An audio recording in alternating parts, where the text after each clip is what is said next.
This is the Red Line Network.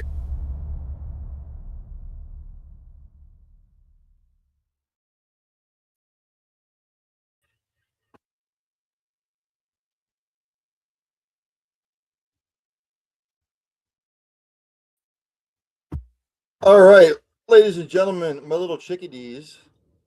Why is this happening? Let's do this, and then let's try this. And for some odd reason, I'm sure you can see me.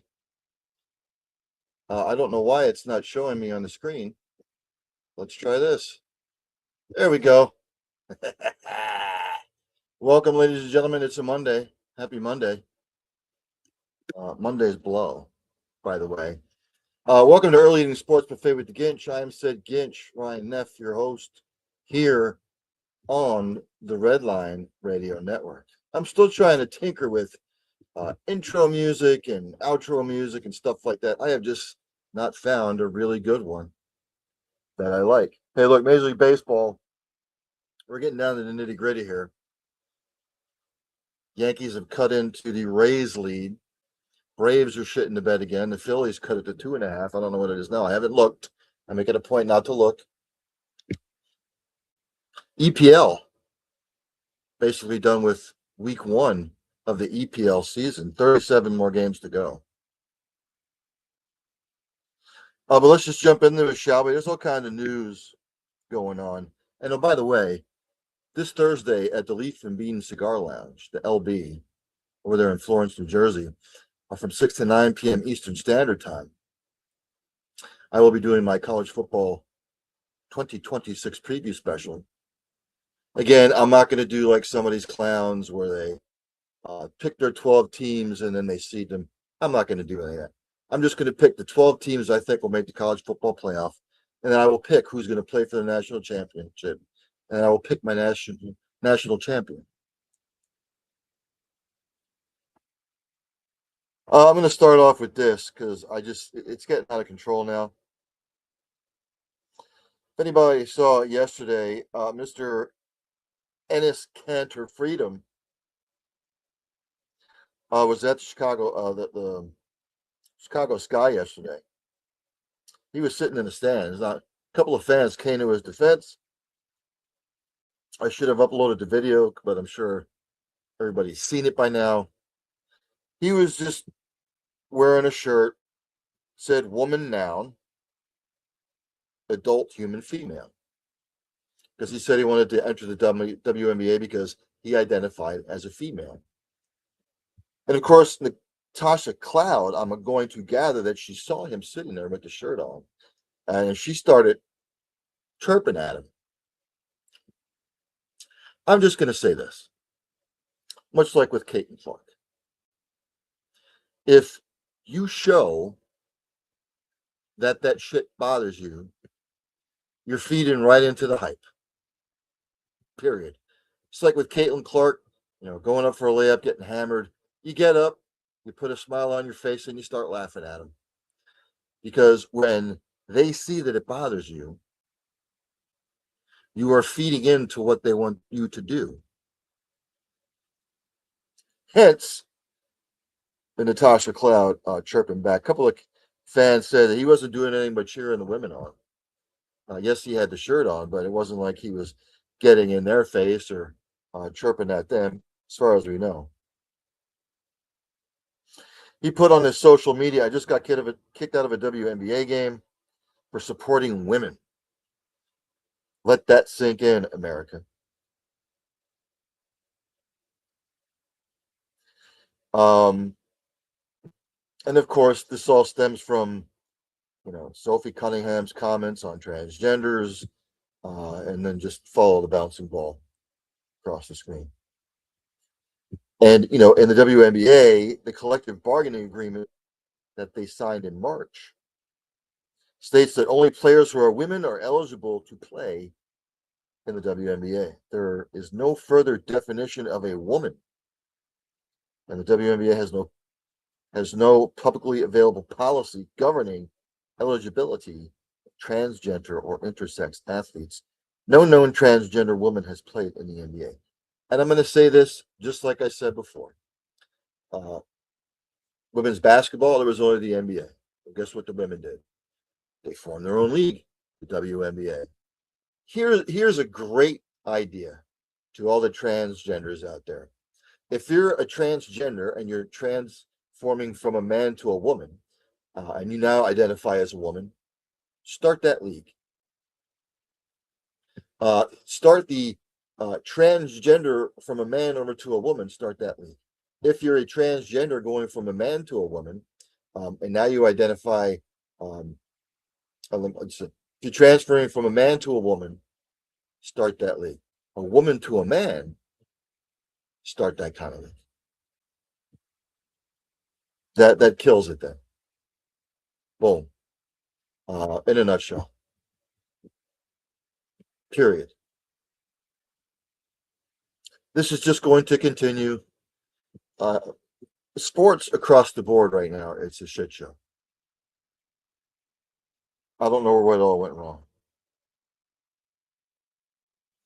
This reported by Max Olson, ESPN. LSU's Lane Kiffin defends pursuit of NFL players returning to college.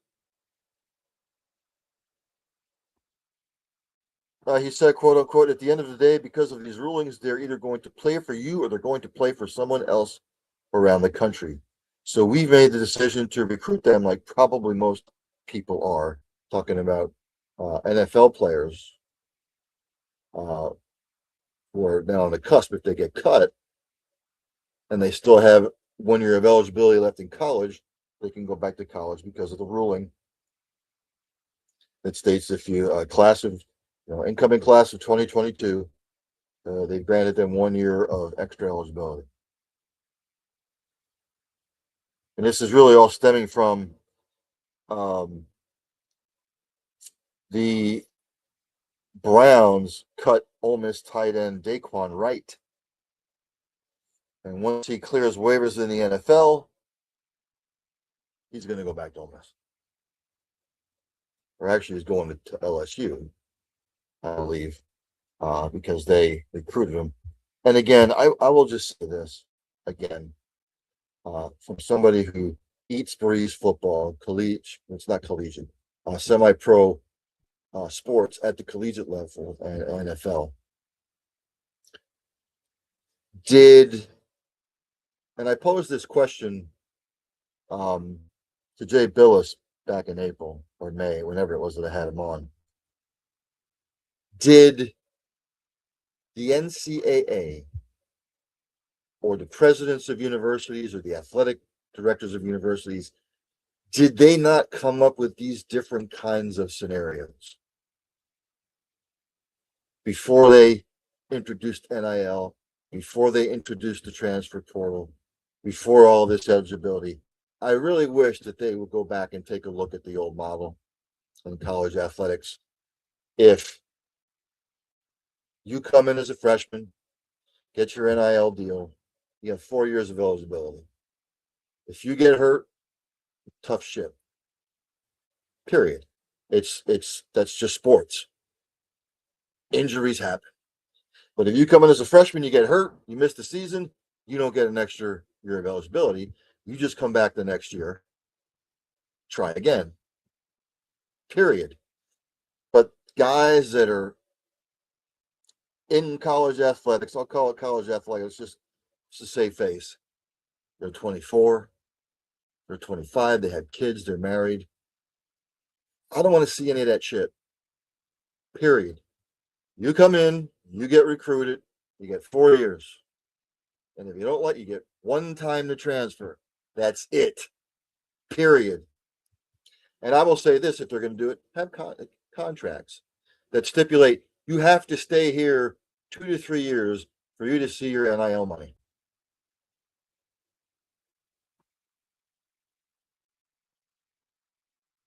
For the world of the NFL, reported by Nick Wagner and Tom Shad, ESPN, Jed York, the 49ers owner, he was arrested on suspicion of engaging in prostitution.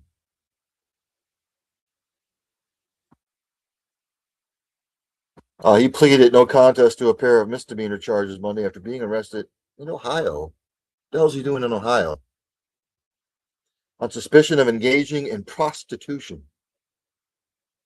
According to Columbiana County, Ohio court records obtained by ESPN, York allegedly responded to an undercover ad on a known prostitution website and arranged to have sexual activity with the female in exchange for $140. An arrest report filed by the East Palestine Police Department notes York was arrested Sunday at 9:35 a.m., by the way. At the Wheat Hill Mobile Community, East Palestine police assisted the Mahoning Valley Human Trafficking Task Force in York's arrest.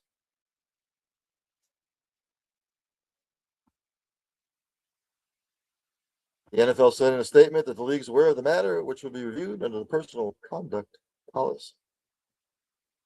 Court records say the local prosecutor filed a plea agreement Monday morning as York pleaded no contest and paid $1,150 in fines, $150 for the disorderly conduct charge, and $1,000 for the criminal tools charge. Criminal tools. York was also sentenced to 1 day in jail for each charge, with 1 day already considered to be served. Naughty boy. Again, as someone who's struggled with his own issues over the years, I'm just, you hope maybe perhaps that he gets counseling for whatever. Maybe he has a sexual addiction. I don't know. He's a millionaire, and he's going to go on a website and pay $140 for it. Boy. If you remember, it was yesterday, the other day, Deshaun Watson ripped Browns fans for booing him, saying it's not personal, but it's business. And then he went on a little bit of a diatribe. Said his emotions let them get the best of him. But he's been named the starter for the Browns. And everybody's like bitch pissing him on. Oh my God, I can't believe. Did anybody think for the contract and the money that he signed for that they were not going to start him if he was healthy enough to come back and play? Now, the first 2 games are on the road. So perhaps maybe what the Browns are doing is saying he's away from the fans. If he performs fantastically, bring him back home for week 3, and we'll see what happens. Now, if he sucks out loud for the first 2 games, and then they come back home for the 3rd game, maybe you see Shedeur Sanders. But again, as somebody who has struggled with his own issues in the past, did Deshaun Watson fuck up tremendously? Absolutely. Has he repented for his sins? I don't know. But again, if I'm Deshaun Watson, you can't come out and say stuff like that after what you put the organization through over the last 2-3 years. You just can't do it. Just put a smile on your face and say, I didn't even hear him booing. I'm too in tune with the game. I just drowned it out. There's so much stuff going on in the field, I don't pay attention. That's what he should do. We'll see what happens. I found this interesting as well. The FBI. Ole Miss had the FBI sweep for bugs after Lane Kiffin's exit for LSU. Yes, Lane Kiffin. Put up on Mike Schlabach at ESPN. The executive director of Ole Miss's NIL Collective said the FBI searched the Rebels' football office for recording devices after former coach Lane Kiffin left for SEC rival LSU following last year's season. I'm just going to read this to you. Walker Jones, who co-founded the Grove Collective, told the Assorted Crackers podcast that the FBI searched for bugs in the football offices at the Manning Center once Kiffin bolted for LSU after guiding the Rebels last year to their 11-1 record in the playoff berth. Jones said on the podcast, we actually had the FBI come through and walk the building for bugs and for everything. We knew kind of what was in Baton Rouge, and we knew how they operated. I remember getting on my knees and looking underneath the desk, like checking for, is there some sort of bug in my office?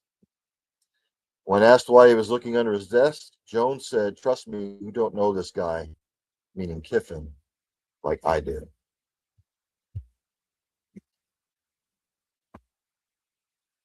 When it comes to Lane Kiffin, nothing surprises me. Anything that comes out about him is not shocking whatsoever. Some NFL trade. The Patriots have traded Kayshon Boutte to the Texans for Jalen Reed.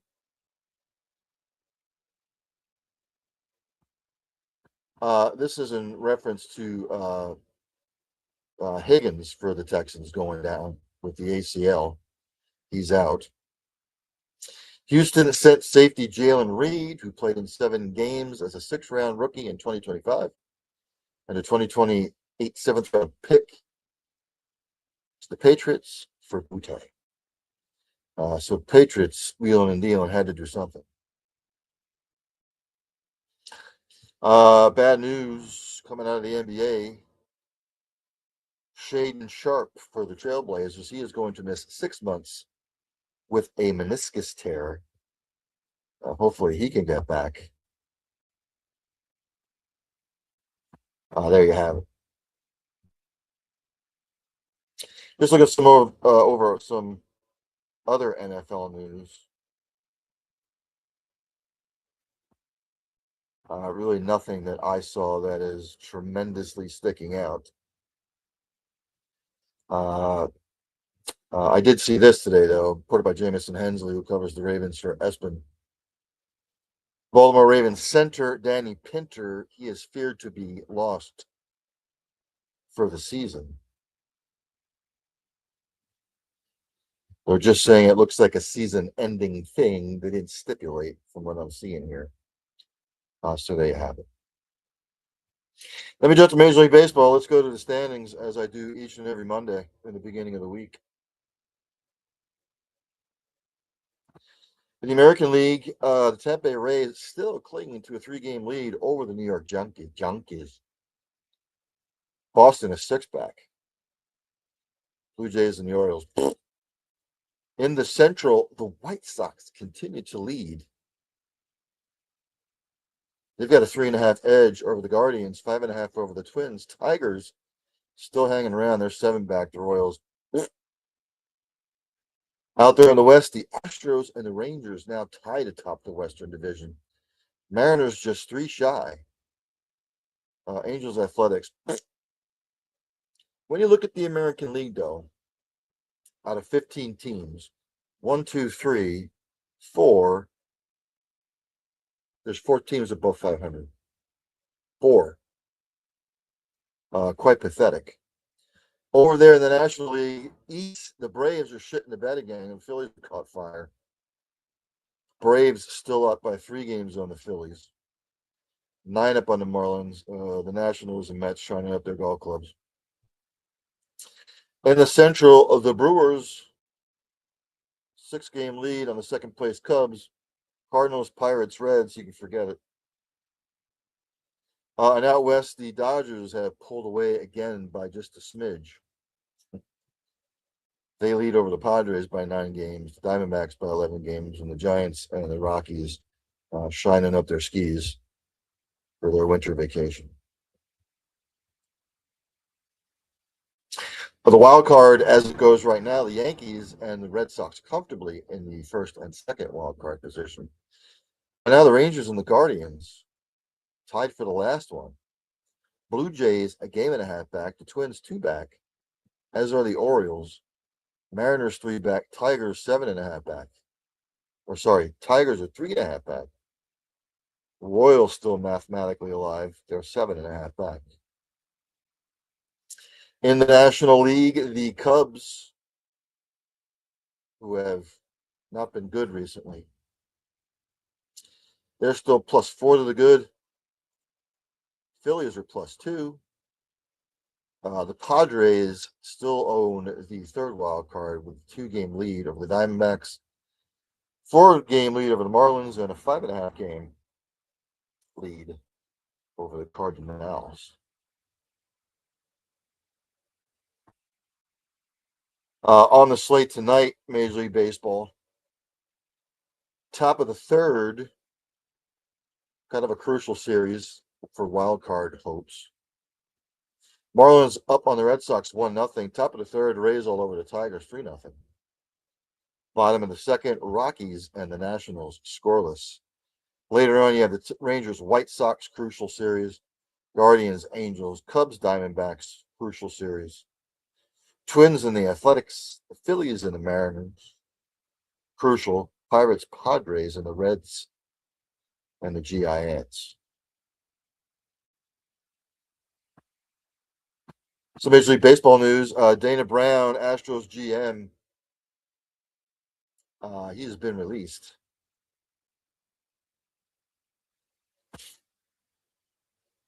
His contract was set to expire at the end of the season. He had served as the Astros GM since 2023, January 26, 2023. All things must come to an end. Rob Manfred has said, amidst the Major League Baseball player talks, says that we want to play in 2027. Well, no shit. Oh, we don't want to play. He said about the CBA right now, I said we're meeting regularly, which is good. Every week we've had days where we've met with the players. It's early, but we got a lot of work to do, and we're at it. Look, our goal is to make a deal. We want to make a deal. We want to play baseball next year. We're planning on playing baseball next year. The main sticking point will be the owner's insistence of a salary cap. And I'm sure the players will be not for that. There was a lot of prognosticators who think that they're not going to play baseball next year, or not a lot of this season anyway. But we'll see.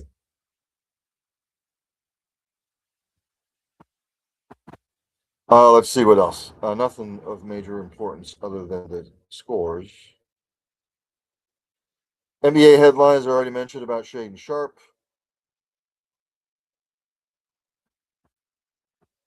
Klay Thompson has cleared waivers. Looks like he is going to join Giannis with the Heat. And some of this other stuff I went through last week. NHL, we're about a month and a half, 2 months away from the season. And all this stuff I have already been over. I mentioned soccer. EPL kicked off their 2026-2027 campaign on Friday. Arsenal with a comfortable 3-0 win over Coventry. Then on Saturday, Hull City beats Man United at home 2-0. Surprising there. Everton beat Crystal Palace 2-0. Ipswich over Sunderland 2-1 to kick off their promotion season. Leeds beat Nottingham Forest 1-0, and Brentford waxed Tottenham 3-0. Then yesterday's fixtures. Brighton just spanked the bejesus out of Aston Villa 4-0. Man City with a 2-1 win over Bournemouth, and Liverpool and Newcastle 2-2 tie. And today in a barn burner, Chelsea beat Fulham 3-2.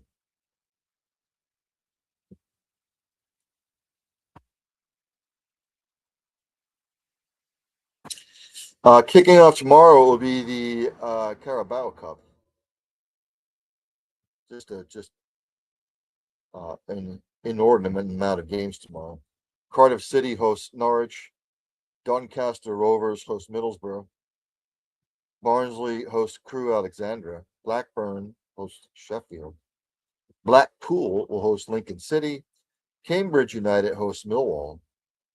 Fleetwood Town hosts Shrewsbury Town. Ipswich Town hosts Leicester. Plymouth Argyle hosts Coventry City. Sheffield Wednesday will host Wolverhampton. Southampton hosts West Ham. Stevenage hosts Reading. Stoke hosts Hull.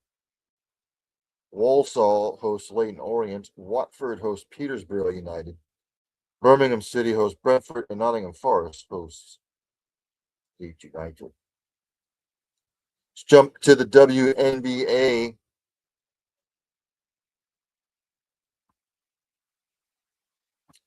I said let's jump to the WNBA. Let's go to the standings.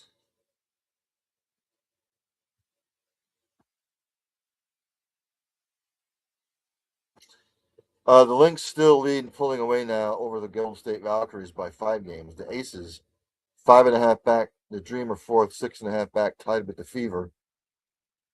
Liberty are in sixth, 8.5 back. Washington, they're 8.5 back in seventh. Dallas right now holding on to the 8th spot. Lynx, Valkyries, Aces, Dream, Fever, Liberty, Mystics all have clinched a playoff spot. The Wings have not clinched. They're 6.5 games to the good over Portland.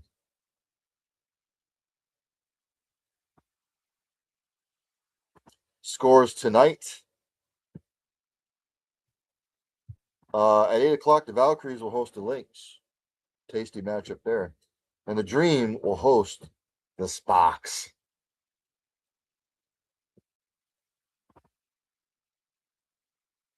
WNBA news have already been over the Canton Freedom thing.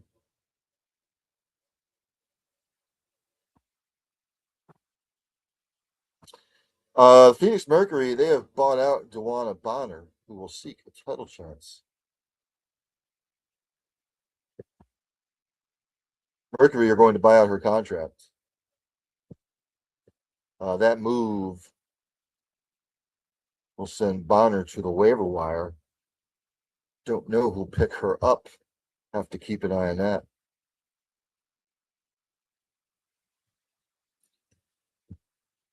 If you're NASCAR jabones like me,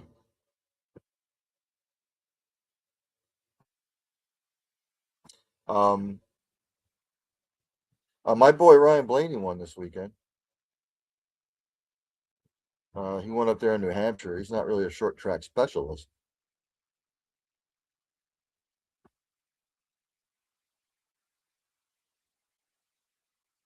Ross Chastain was 36th, Connor Zilic 35th, Riley Herbst 34th, Eric Jones 33rd, Austin Dillon 32nd, John Hunter Nemechek was 31st, William Byron 30th, Cody Ware 29th, Ricky Stenhouse Jr. 28th, Ty Dillon 27th, Chase Briscoe 26th, Chase Elliott 25th, 24th Austin Hill, 23rd AJ Chicken Allmendinger, 22nd Cole Custer, 21st Ty Gilliland, 20th Shane Van Gisberg, and 19th Carson Hocevar, 18th Chris Buescher, 17th Daniel Suarez, 16th Michael McDowell, 14th Alex Bowman, Joey Logano 14th, 13th is Zane Smith, 12th Austin Cindric, 11th Brad Keselowski, Noah Gragson was 10th, Ryan Preece 9th, Tyler Reddick 8th, Denny Hamlin 7th, Ty Gibbs 6th, Kyle Larson 5th, Christopher Bell 4th, Josh Berry 3rd, Bubba Wallace 2nd, Ryan Blaney, numero uno. There is one race left.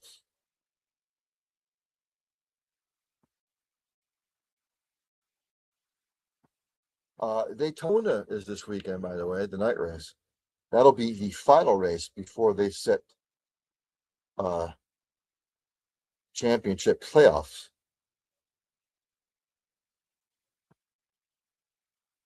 If the season ended yesterday, I'm looking for the standings.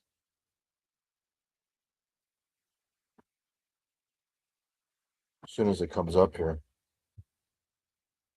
For some odd reason, my Verizon pad is being quite testy with me. And I don't think it's going to cooperate. Here we go. If the playoffs were to start next week, Shane Van Gisbergen 16th, Austin Cindric 15th, Bubba Wallace, 14th, Daniel Suarez 13th, William Byron 12th, Carson Hocevar 11th, Chris Buescher 10th, Joey Logano 9th, Chase Elliott 8th, Kyle Larson 7th, Chase Briscoe 6th, Christopher Bell 5th, Tyler Reddick 4th, Ty Gibbs 3rd, Ryan Blaney 2nd, Denny Hamlin numero uno.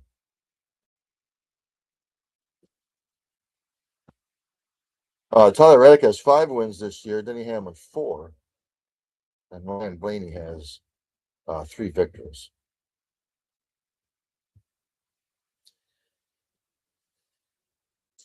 I would go over the NFL preseason stuff, but I don't care.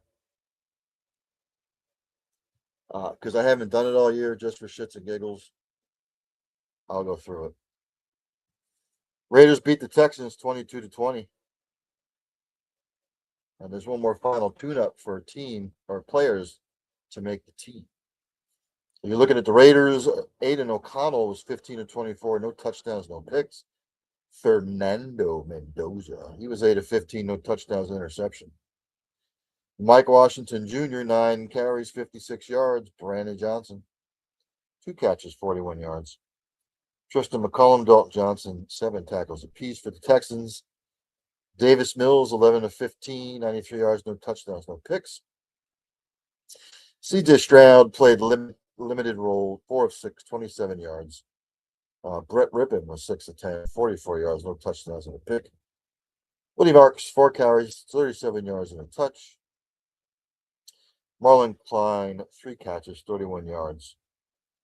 Brandon Codrington, 7 total tackles.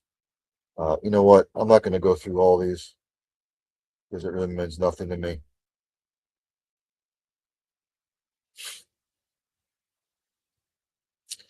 '49ers had the Chargers 41-17. Jets over the Steelers 17-0. Panthers beat the Jags 34-17. Packers beat the Broncos 33-13. Lions beat the Commanders 17-13. Bills over the Browns 31-7. Falcons beat the Colts 34-6. Ravens over the Vikings 13-3. Rams blanked the Saints 34-0. Giants over the Finns 26-3. Bengals over the Bears 27-9. Patriots over the Eagles 24-21. Buccaneers over the Chiefs 16-15. Cowboys over the Cardinals 34-13. Titans over the Seahawks 19-16.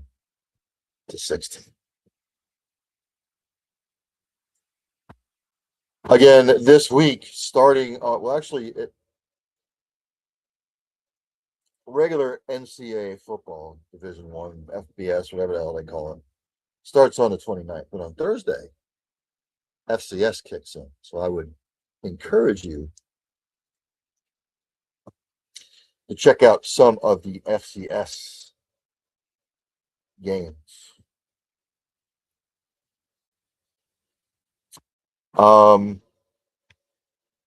Now, I saw somewhere on ESPN, a bunch of people were picking Notre Dame and Ohio State to play for the national championship. I'm not going to go there just yet. I will make my picks on Thursday. Like I said, I am not going to seed them. I'm just going to tell you who the 12 teams that I think are going to make the college football playoffs. If I feel so inclined, maybe I'll seed them. I'll pick my national championship game, and then I'm going to pick my national champion. Last year, I had Texas and Penn State in the national title game. There was a lot of people last year thinking that Miami against Indiana in the national championship game. So it's just you guessing anyway. But there you have it. So I'm going to end it there. Before I do, un momento por favor. Por favor.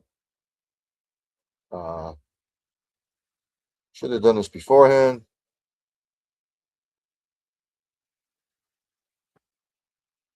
I am looking Let me take my ugly ass off here.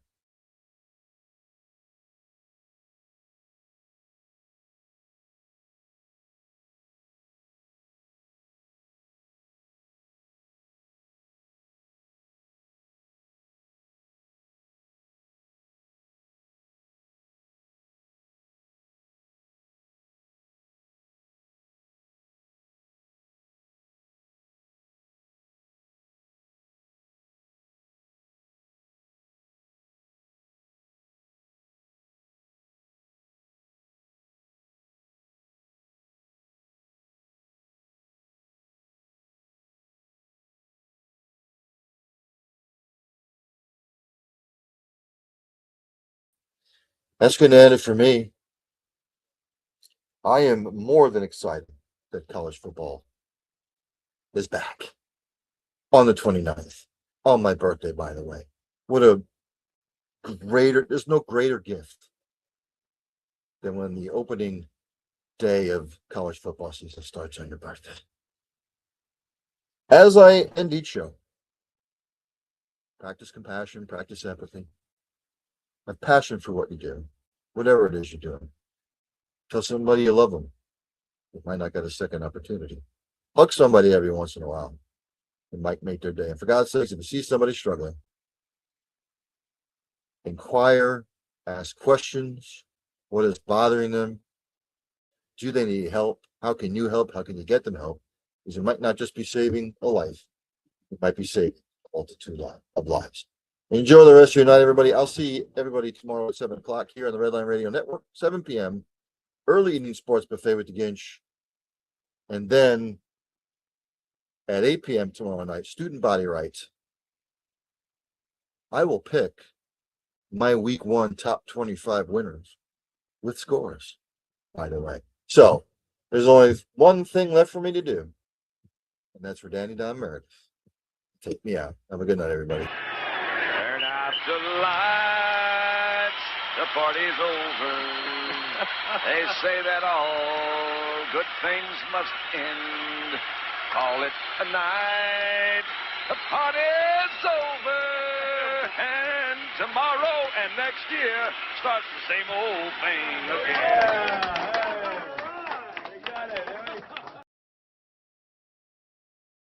Redline Network introduces our newest partnership, Outlaw Light. Outlaw is crafted for all of the beer drinking patrons of America. They aren't preaching or teaching, their mission plain and simple, to provide a high quality beer at an affordable price. Outlaw is crisp, crushable, refreshing. Available by the case, tall boys, 16-ounce six-packs or singles. Go to outlawbeer.com to find the nearest can or tavern near you. The Redline Network proudly raises their cans to you. Stay bold, Outlaw.